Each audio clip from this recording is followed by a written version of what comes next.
surrounded by your grace. All my fears swept away in the light of your embrace, where your love is all I need, and forever I am free, where the streets are made of gold, in your presence healed and whole. Let the songs of heaven rise to you alone. No weeping,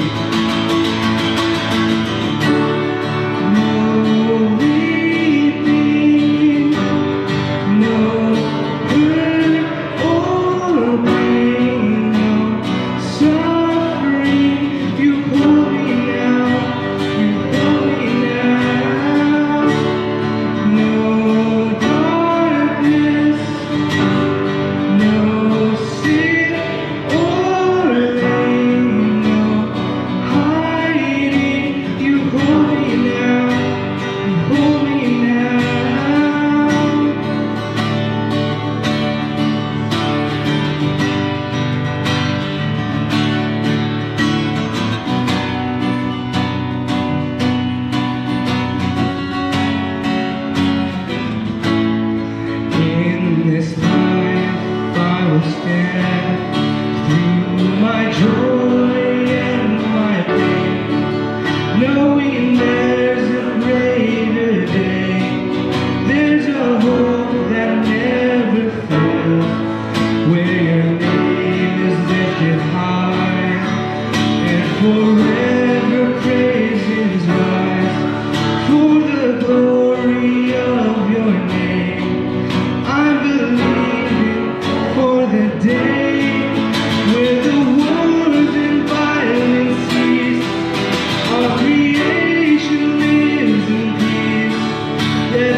wide open. I will climb this mountain with my hands wide open. I will climb this mountain with my hands wide open. I will climb this mountain with my hands. There's nothing I hold on to.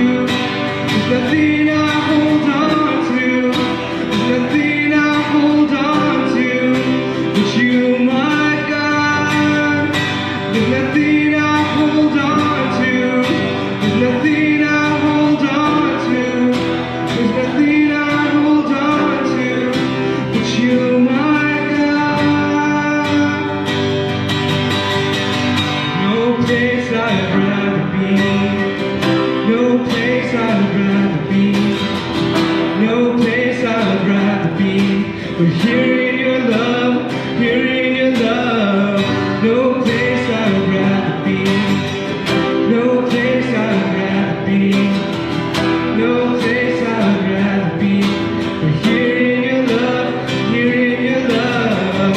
So set a fire down in my soul that I can't contain, that I can't control.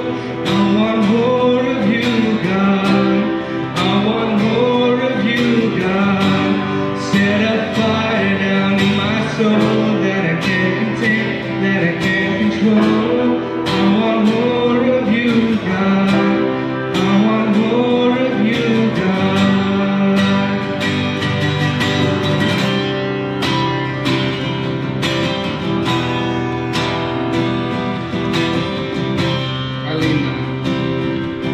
I lean not on my own understanding.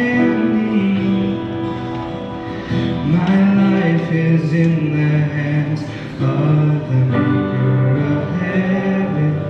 I lean not on my own understanding.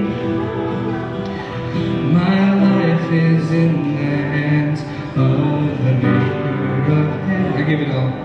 I give it all to you, God, trusting that you'll make something beautiful out of me. I give it all. I give it all to you, God, trusting that you'll make something beautiful out of me. There's nothing I hold on to.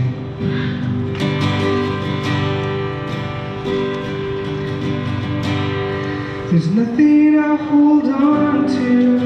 There's nothing I hold on to. There's nothing I hold on to but you, my God. There's nothing I hold on to. There's nothing I hold on to. There's nothing I hold on to but you, my God.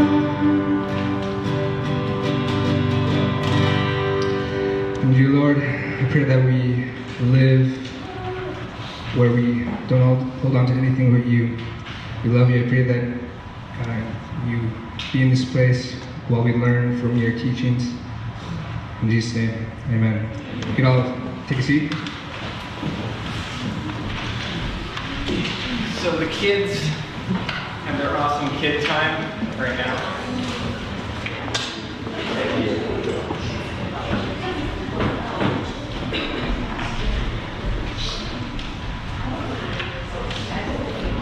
No, we lost like half of the people.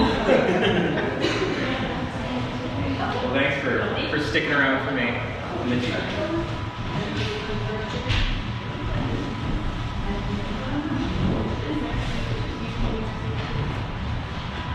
This section of Jesus at the table is in Luke 22:14 through 30. It was actually given to me as 14 through 38, but I decided to abbreviate it because I wanted to just concentrate on this section. So I'm going to read from this section and just a key point that Jesus makes. Jesus said to them at the table, "The kings of the nation hold power over their people, and those who order them around call themselves protectors. But you must not be like that. Instead, the most important among you should be like the youngest. The one who rules should be like the one who serves. Who is more important? It is the one at the table, or one who serves. Isn't it the one who is at the table? But I am among you as one who serves. You have stood by me during my troubles, and I give you a kingdom, just as my Father gave me a kingdom. Then you will eat and drink at my table in my kingdom, and you will sit on thrones, judging the 12 tribes of Israel. Let's pray. Lord, we know that you are the most important, and you chose to be someone who serves.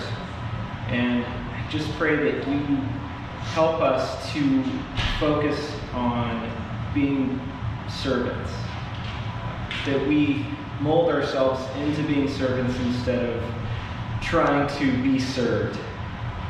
In your name, amen.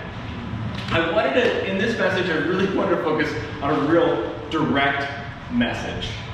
And I know through years of teaching, I have received evaluations from students, and the most common evaluation, and you've seen me teach enough to be like, sometimes he goes in a lot of different directions. And one of the things I really want to work on, just to share with you being transparent, is that sometimes I don't finish my sentences. And when I read back or I watch back on my recordings, I think, this guy doesn't finish his sentences, and everyone's wondering what he was going to say at the end of that sentence. And I really thought about with this message, what can I give them that's a really simple, direct message that if you check out after I say this, you got the main message. So here it is. Simple message. Jesus calls us to serve as he served. There you go. We're done. Let's pray.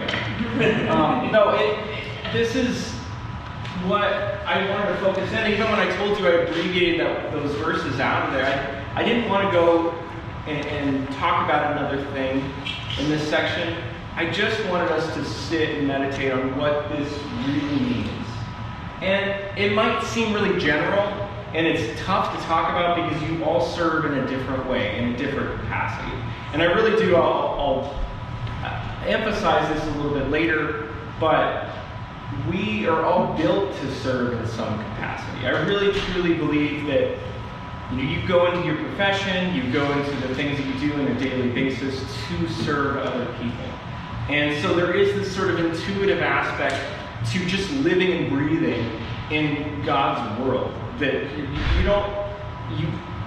we sometimes resist that idea, that resist service because it's hard and it requires humility. But there's also this internal part of us that says this is why you go. And in fact, I guarantee all of you who are receiving a paycheck or going, or even just volunteering somewhere, it's that inclination to serve and to serve people. And it's to be like Jesus.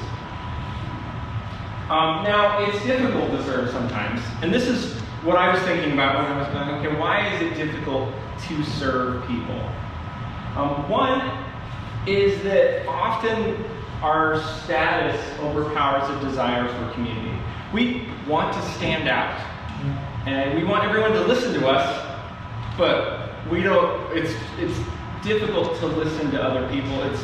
Sometimes it feels really good to give the orders, but to take the orders can be a little bit challenging. And status in our world means that the person who gives direction is the person that's higher up. That is the most important is the person that gives directions. The most important is the person who is being served at the table. Also, I'll say this on the other end. For those who are a little bit more shy, sometimes humility and sacrifice can be just uncomfortable. Just the idea of even serving people, it's a little weird. It's a little uncomfortable. It's like, oh, can I help you? That can be like, oh, I'm just not going to talk to that person. I'm not going to even engage in service. I will say that I am the type of person that really wants to help people who are stranded on the side of the road, but I get uncomfortable about it, even though I know it can be sometimes the right thing to do. Not all people feel that way, but there is this degree in which maybe isolation feels more comfortable than engaging in a community. There's something to be said about going up to somebody and saying, "Can I help you?" That can be sort of uncomfortable, so some people just go, it's easier if I just don't talk to anybody. The other thing that's difficult is that important people in our society don't serve. That's at least the message that we get. That we are served if you're important. We have these views of people who are presidents or kings or the important high-up CEO. You're the person that somebody comes in and you are being served because you're so special.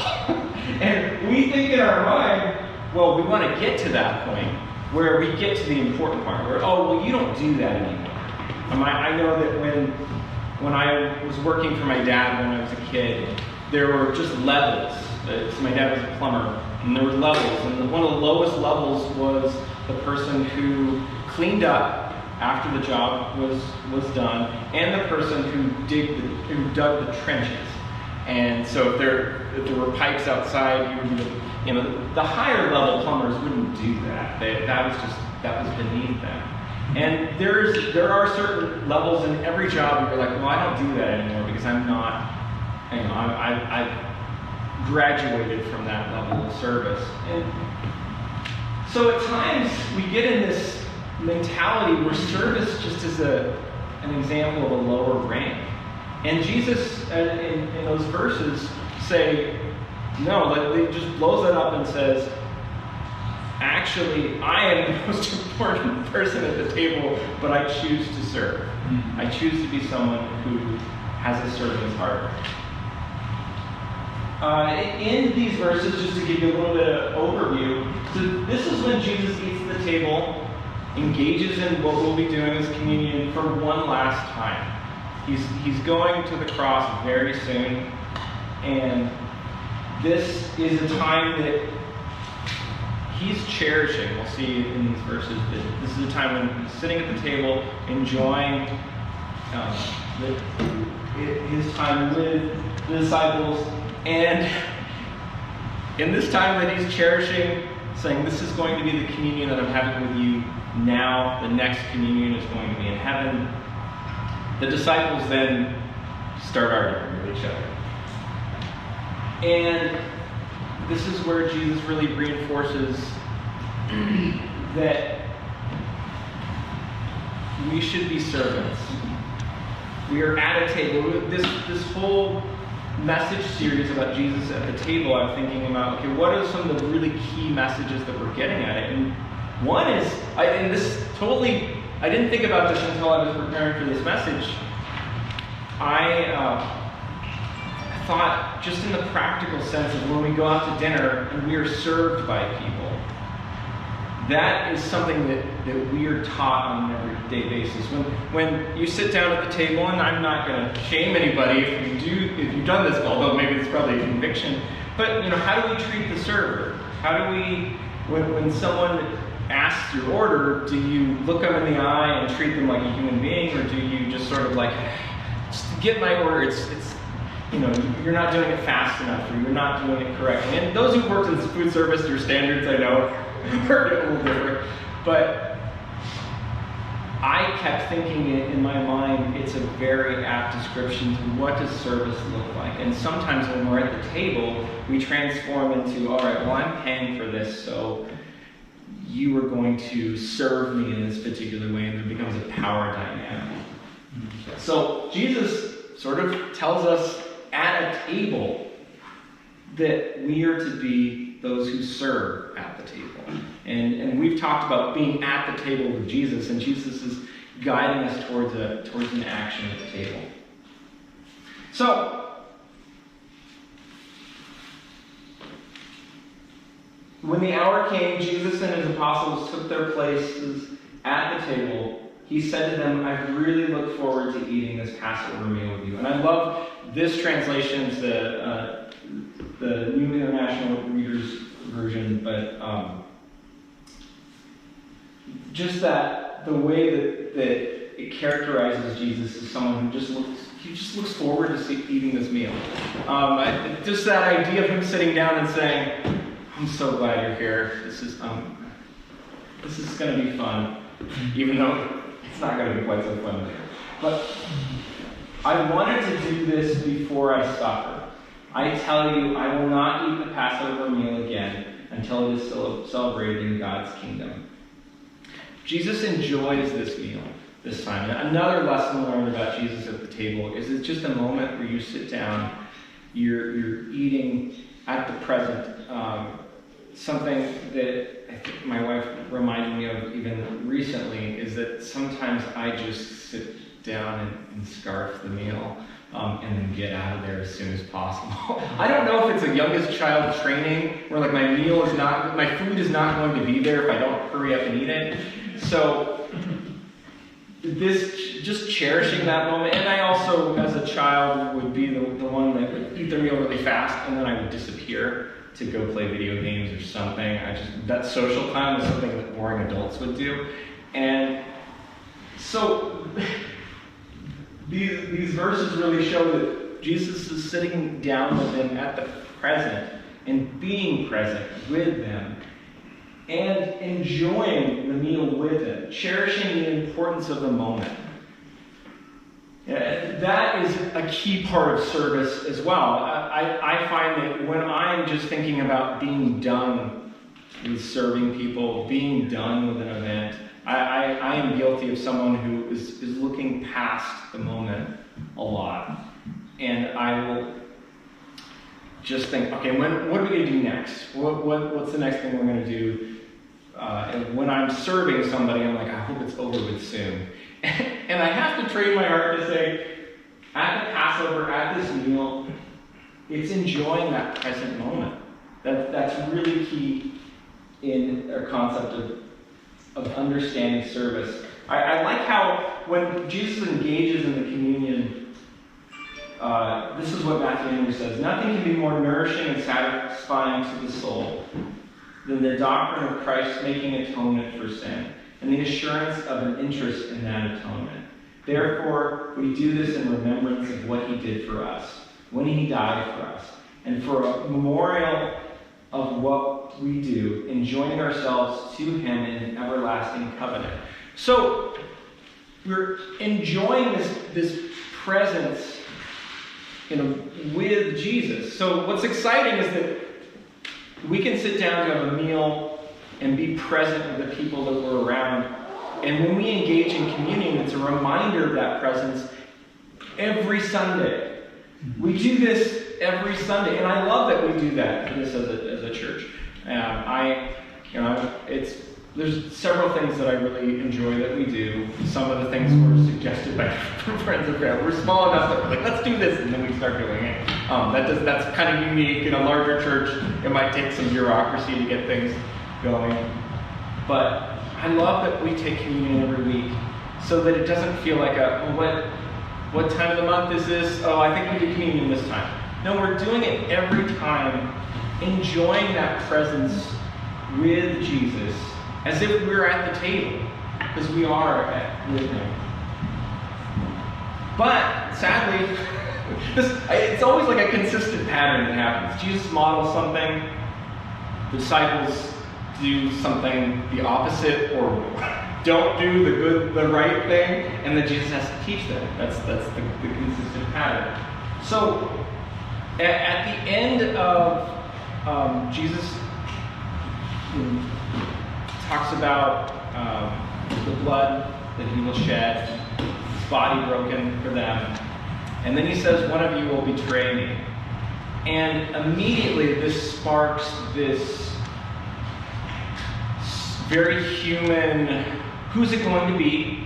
Who's going to betray me? Which is pretty natural. And by the way, just as an aside, how gracious is Jesus that he doesn't call out the person that's going to betray him. I've always marveled at that. Just the fact that the person who's sitting there at the table and he doesn't say, Judas did it, he's going to do it, and you should, let's teach him a lesson right now.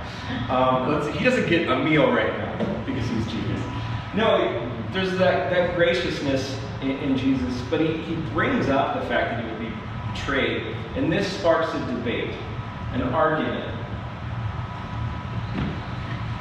The Son of Man will go to his death, just as God has already decided, and how terrible it will be for the one who hands him over. Judas, you know this. The apostles began to ask each other about this. They wondered which one of them would do it. All right, and then they also started arguing. They disagreed about which of them was thought to be the most important person. So I mean, when I brought up this idea that I want to stay organized, I want to complete my sentences. This is a perfect example. When you have an argument, how often does somebody stop in a discussion or even an argument and say, how did this start? What were we talking about before? It went from talking about betrayal to then this sense of pride. The betrayal devolves into comparisons and debates about status. And this has been an ongoing problem in the disciples as they've been growing, as Jesus has been teaching them, is that they're always having to deal with their pride. They followed this guy around because they knew that he was something, that there was something special about him, that he was healing people, that the things he was saying was amazing. But deep down, they're like, this guy's going to be a king, and he's going to make us officers in his royal army. He's going to give us a seat next to him, and not understanding this whole time what that seat really meant. So it goes back to this sense of, all right, we're at this table, he's talking about betrayal, but let's also talk about who's going to be the first in charge, and who's going to be the right-hand person. And so I go back to these verses that we started with.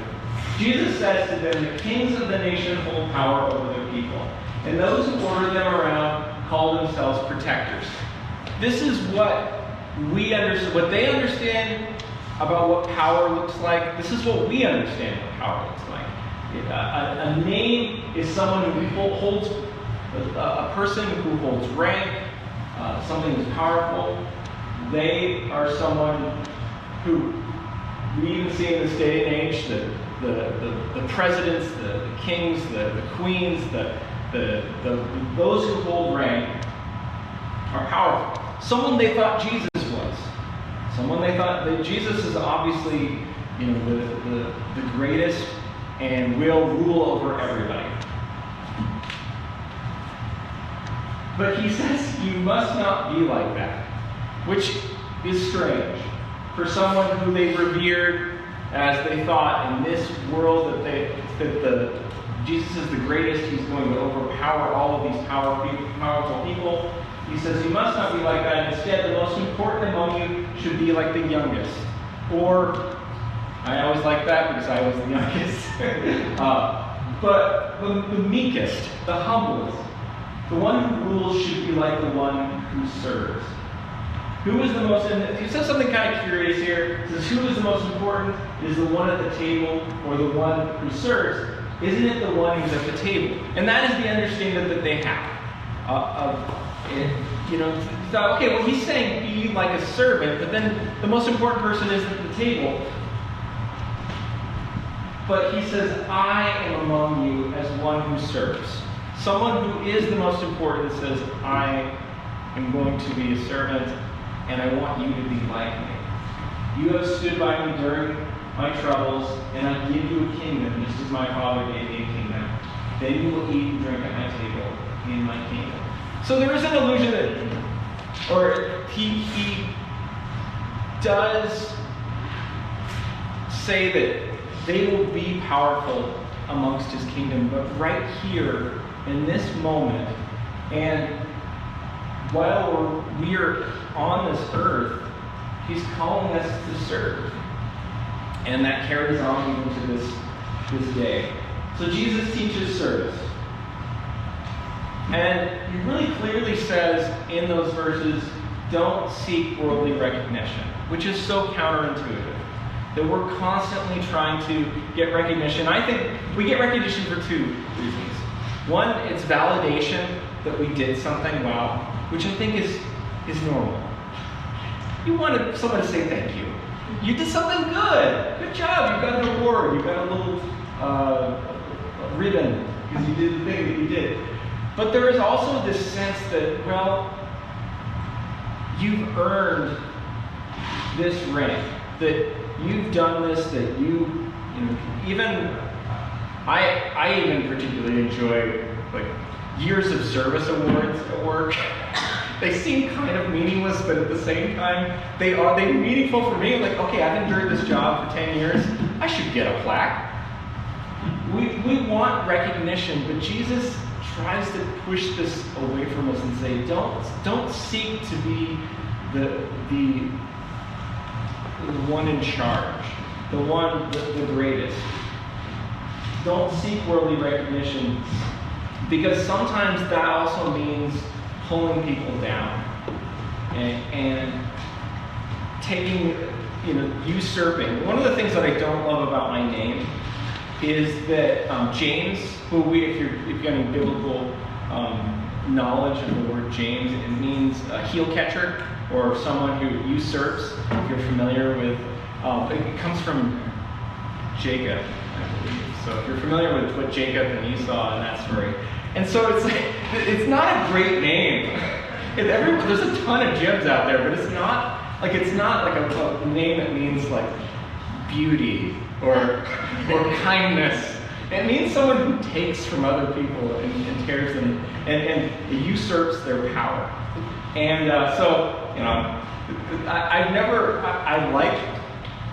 my name, Jim, call me Jim, it's great. But there is this sense that when someone seeks power, they sometimes take power away from other people. Compared to someone who serves, where that dynamic doesn't exist, where they already know that they're the least, and so there's not really anything to take away. They're just sort of present, trying to empower others. Jesus teaches to be like Jesus. He's sitting at the table, ready to sacrifice his life. And that is service. That's an insane amount of service that someone would give to someone else. Jesus teaches to live to serve others. I warmed up to Wiersbe. Ivan's converted me. So Wiersbe says, I like the way he says this. This is what Christian service really looks like. True greatness means to be like Jesus, and that means being a servant to others. A servant does not argue over who is the greatest, because he knows he is the least, and he accepts this from the hand of God. Since all Christians are to be servants, there is no reason for us to compete with one another for honors and recognition. And it's such a human thing for us to do that, to think about what the greatest looks like. Now,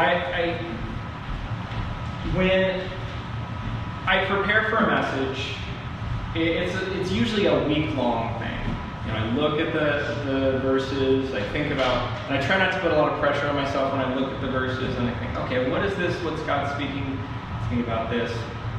And then I take a couple notes, and then I plan an outline. And there's always one of the strategies or the usual inclusions to a message is a personal story.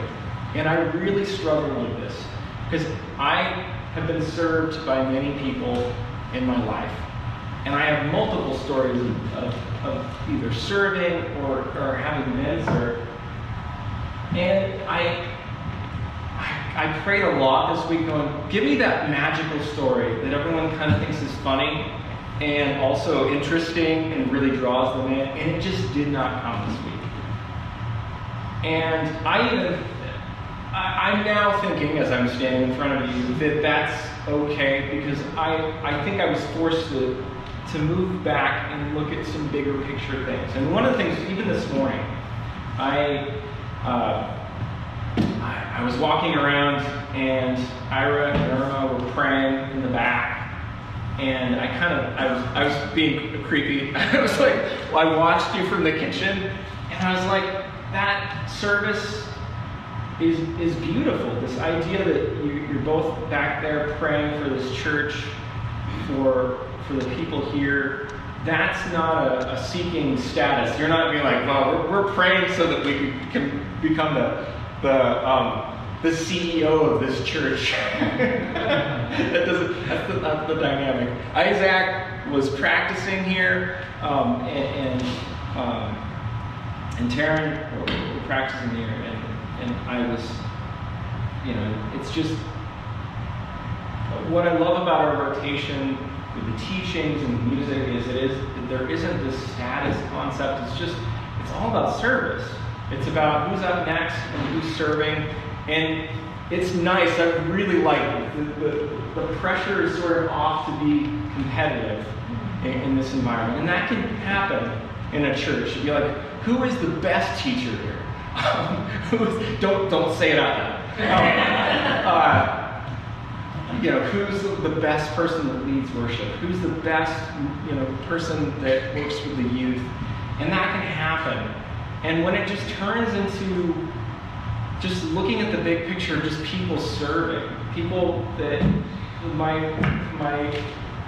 in-laws who come here, and they're always way more prompt than I am in opening this. They're always sitting here waiting for me to open the door because I'm about 5 minutes late every time. Setting up the chairs. Tyler and Sochi doing the youth. I mean, we're all here just serving. And that was a big thing to me. Now, this was my backup, story. I just got back from Long Beach. So this is Belmont Shores. It's on kind of the southern end of Long Beach. I've told many people this. It was really hard to come back to 100 and some degree weather. It was 70 with a breeze. There was like 77 with a breeze there, and it was beautiful. And once the people cleared out for 4th of July, because that was a little bit chaotic, it was pretty peaceful. It's really nice to be there. There's some really there's some really wonderful things about that area. I grew up. I went to college. I grew up in inland in Whittier, California, but I went to college in Long Beach, and this was sort of the area that I didn't realize how good I had it when I was in college. I had this house that was a few feet away from the beach, and I got to study around that area. And this is a place called 2nd Street, which is nearby. And at night, I would get together with some friends. There was a 24-hour diner on the street, and we would get together and order cheap sandwiches. At the time, it was one of those things where you could have a meal for under $10, maybe even under like $8. That's unheard of now. But we would get together at like 11 at night and just hang out. And it was a wonderful time, and I really reflected on the time that I spent in Long Beach during our visit. I had this really beautiful moment where it was the sunset, it was on the beach, and I was next to my son, and I told him, there was a moment, probably when I was 20, 21, where I seriously was like, am I ever gonna get married? And I don't know, that weird kind of urgency where you just feel like, I'm so old at 20, no one's ever gonna want me, and then you don't have a perspective as much, and just standing next to my son was like, whoa, okay. Several years later, there's life moves on. But even immediately at that moment, I thought about the people in my life that made big or small gestures of service to me. There were so many people that would help me when I had a flat tire, or would encourage me because I didn't want to write that paper, or encourage me when I didn't have I had a bad day, or they were there to say, I will take this load off of you. I constantly tell people that I became a teacher because I watched so many teachers, and I enjoyed how they helped other people, the joy that they had in seeing people learn. I kind of want to do that. And that was service to me. I don't think I appreciated my teachers until college, and that's why I landed in college, I think. But I still think, I look back on that experience I had through K through 12, and those people served me And they taught me in the same way that Jesus serves us through the wisdom that he gave us, the Bible that we have. There's so much teaching that happens that we are served. And it's don't just soak it in, but then take that action. And so it was nice. It was hard to come back, but then I'm excited. I got to do this teaching, and hopefully, in some small way, this has served you, and to then pass on. And I want to leave you with this question: how can you serve? And it doesn't need to be grand. It's a very small request. It's helping somebody in a very small way. It's doing what you normally do, but acknowledging it.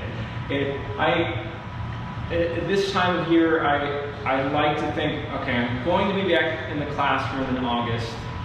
How am I going to teach?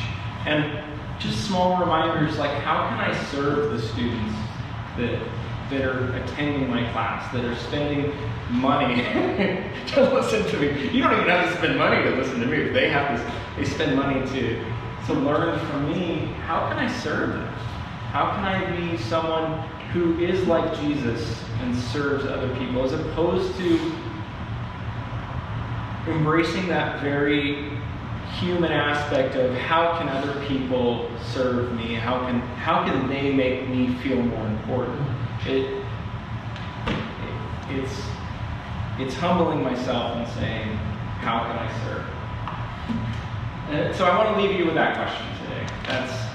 That's in the next week or so, think to yourself, how can I serve? How can I be of service to other people? We're gonna sing a song, and we're gonna do communion.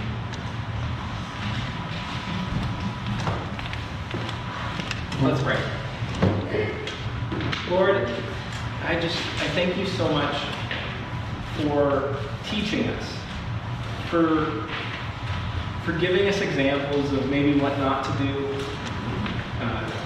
and then guiding us even now, for being someone that gives us an opportunity to be present with you at the table even now during our community time. I just thank you.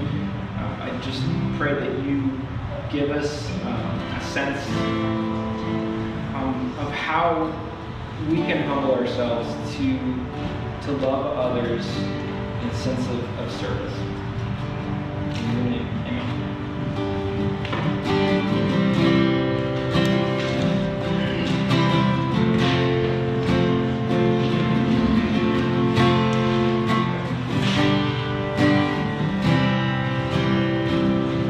When peace like a river attendeth my way, when sorrows like sea billows roll,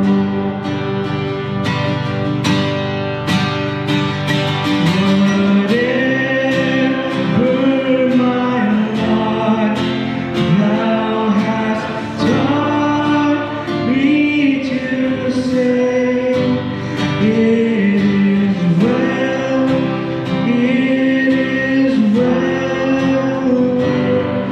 my soul. It is well, sing it now. It is well, with my soul, with my soul. It is well, with my soul. Though Satan should buffet, though triumph should come, let this blessed assurance control, that Christ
already gotten the elements, grab them right now. Normally we go through 1 Corinthians when we read through communion, but I actually wanted to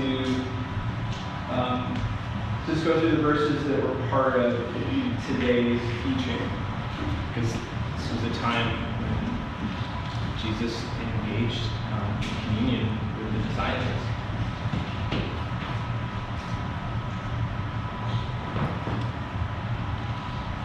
So, Luke 19 through 20, or 22, 19 through 21. Then Jesus took bread. He gave thanks and he broke it. He handed it to them and said, "This is my body. It is given for you. Every time you eat it, do it in memory of me." Let's take the bread. Oh, yeah. In the same way, after the supper, he took the cup. He said, "This cup is the new covenant in my blood. It is poured out for you. Do this in remembrance of me." Let's take the cup.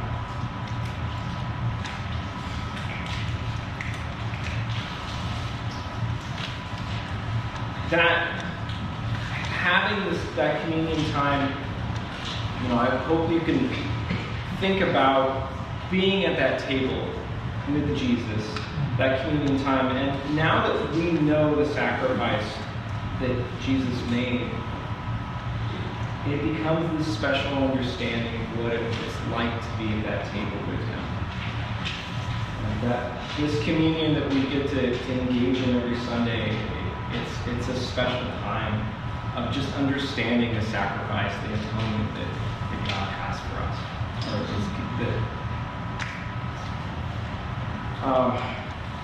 Now to him who is able to keep you from stumbling and to present you faultless before the presence of his glory with exceeding joy, to God our Savior, who alone is wise, be glory and majesty, dominion and power, both now and forever. Let's all stand for the doxology. Praise God from